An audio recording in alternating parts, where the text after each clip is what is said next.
శ్రీ గురుభ్యో నమః. భీష్మ ఏకాదశి, భీమ ఏకాదశి, జయ ఏకాదశి, భీష్మ పంచక వ్రతం.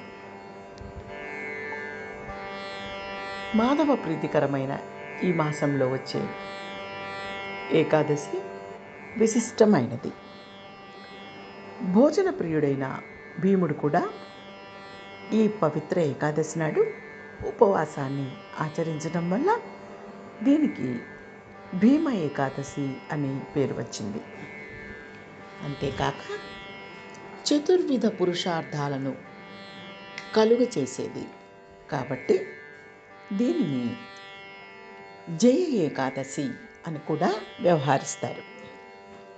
ఈరోజు నుండి 5 రోజులు భీష్మ పంచక వ్రతము పేరిట భీష్మునకు తర్పణాలు ఇవ్వాలని శాస్త్రవచనం.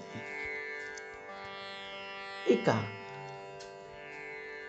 ఈ ఏకాదశి పర్వాన నారాయణార్చన, శ్రీ విష్ణు సహస్రనామ పారాయణ, జప ఉపవాసాదులు విశేష ఫలాలను ఇస్తాయి.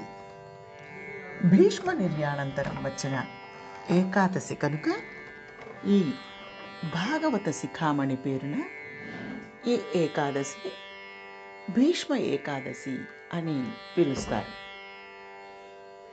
గంగామాత స్త్రీ రూపంలో గర్భధారిణి వసువులను కుమారులుగా కన్నది. అలా వాళ్ళు మనుష్యులై జన్మించారు.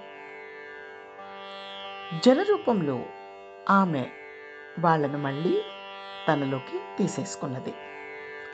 అంటే గంగాదేవి జగన్మాతృస్వరూపిణి కాబట్టి ఆమె గర్భవాసాన జన్మించిన తరువాత ఎవరికీ పాపం ఉండదు. అయితే ఏ కారణం చేతనో ఆమె గర్భాన 8వ వాడుగా జన్మించిన భీష్ముడిని ఆమె గంగలో పారవేయబోతుంటే ఆమె భర్త అయిన శంతన మహారాజు ఆమెను వారించాడు. అందుకని ఆ పిల్లవాడిని ఆయన్నే పెంచుకోమని అప్పగించి ఆమె వెళ్ళిపోయింది. అలా శంతనుడి చేత శాప విముక్తుడు కాకుండా నివారింపబడిన భీష్ముడు పెరిగి పెద్దవాడైనాడు.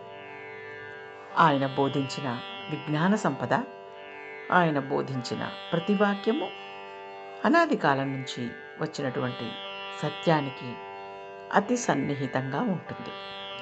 సత్యాన్ని అది ధరించి ఉంటుంది. అటువంటి భీష్మ పితామహుడికి మనం సర్వదా రుణపడి ఉండి ఆయన్ని స్మరించుకుని ఆయనకి నివాళులు అర్పించడమే మనం చేయగలిగిన గొప్ప విశేషం. ఓం నమో భగవతే వాసుదేవాయ.